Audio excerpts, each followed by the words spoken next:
হে বাবা ভোলানাথ, আমাকে 1 কোটি টাকার মালিক বানিয়ে দাও না প্লিজ। তোর কপালে টাকা নেই।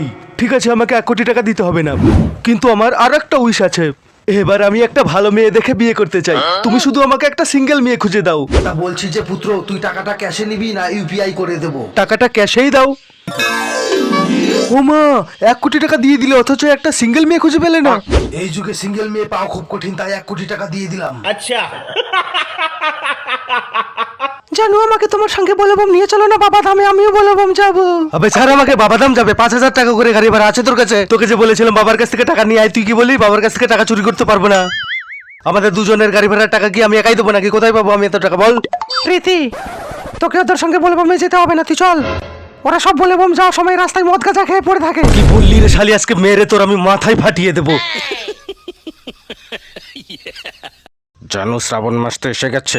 সামনের সপ্তাহে আমি তোমাকে নিয়ে বলবমে জল ঢালতে যাবো। ছাড়ো আমাকে, আমি তোমার সঙ্গে বলবম যাবো না।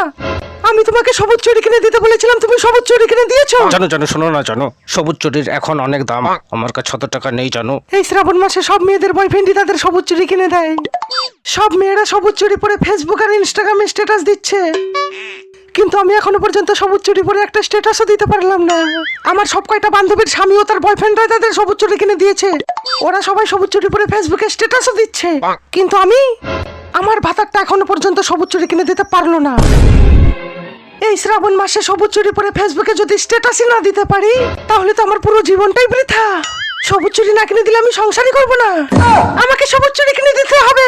সবুজ চুড়ি, সবুজ চুড়ি, সবুজ চুড়ি, সবুজ চুড়ি, সবুজ চুড়ি, সবুজ আমার শোনা, আমার বাবু, আমার জানো, চুপ করো না, সবুজ চুড়ি, চুপ সবুজ করো চুড়ি, সবুজ শোনা, চুড়ি। থামো, কালকেই সবুজ চুড়ি কিনে দেবো।